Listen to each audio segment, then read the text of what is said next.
Assalamualaikum warahmatullahi wabarakatuh. Perkenalkan, nama saya Rizka Dwi Ayuni. Saya dari kelas 12 MIPA 1. Di sini saya akan menerangkan sedikit materi biologi tentang keanekaragaman hayati dan ekologi.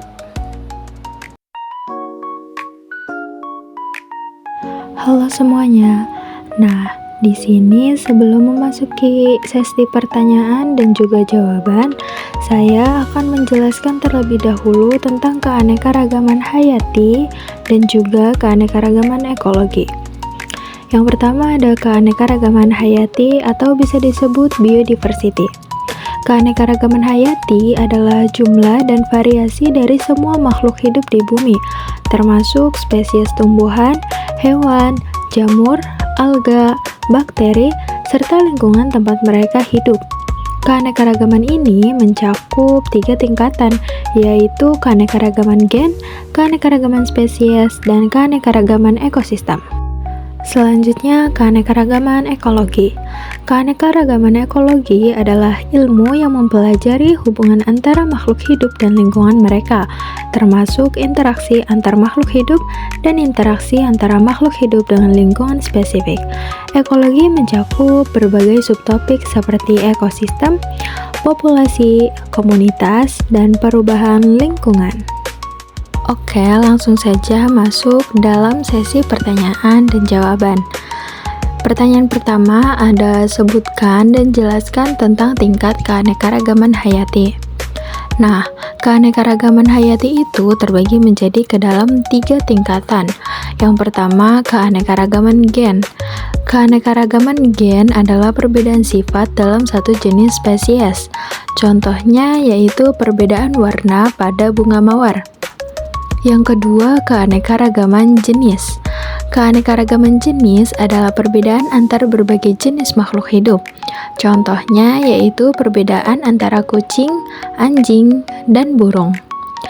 Nah, yang ketiga ada keanekaragaman ekosistem. Keanekaragaman ekosistem adalah perbedaan antara berbagai jenis ekosistem.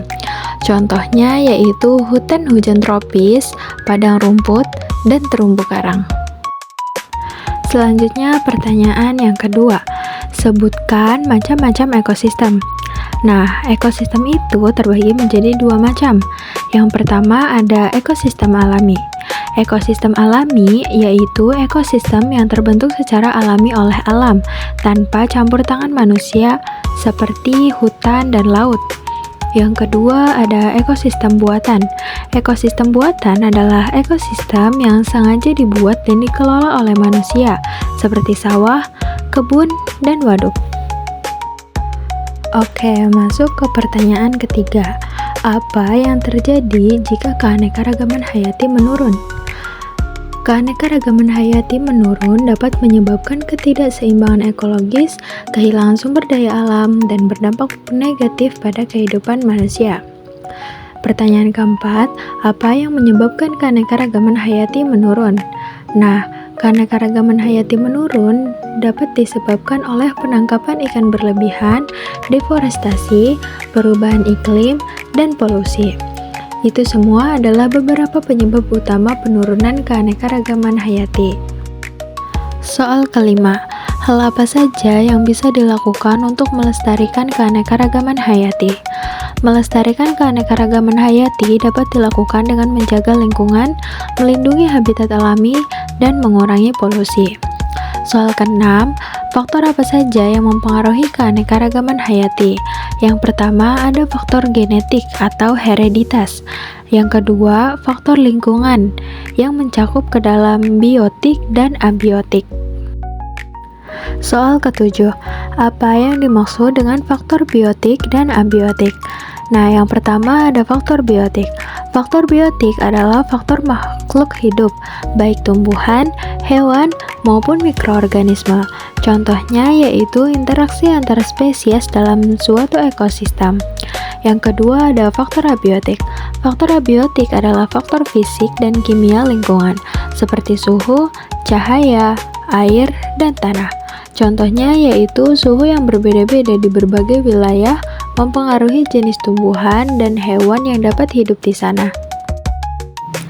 Soal ke-8, faktor apa saja yang mempengaruhi keanekaragaman ekologi? Yang pertama ada perbedaan iklim, yang kedua ada topografi dan relief, yang ketiga ada jenis tanah dan batuan, dan yang keempat ada interaksi antar spesies. Lanjut soal ke-9, apa tujuan keanekaragaman ekologi? Keanekaragaman ekologi bertujuan untuk memahami bagaimana organisme hidup berinteraksi, bagaimana energi dan materi berpindah dalam ekosistem, dan bagaimana perubahan lingkungan mempengaruhi kehidupan. Oke, masuk pada soal yang terakhir, yaitu apa kaitan keanekaragaman hayati dan ekologi. Nah, keanekaragaman hayati adalah dasar dari ekosistem yang sehat. Ekosistem yang beragam memiliki kemampuan yang lebih tinggi untuk menyerap polusi, menyerap karbon, dan menjaga keseimbangan ekologis. Keanekaragaman hayati juga mendukung kehidupan manusia melalui sumber daya alam, obat, dan layanan ekologis.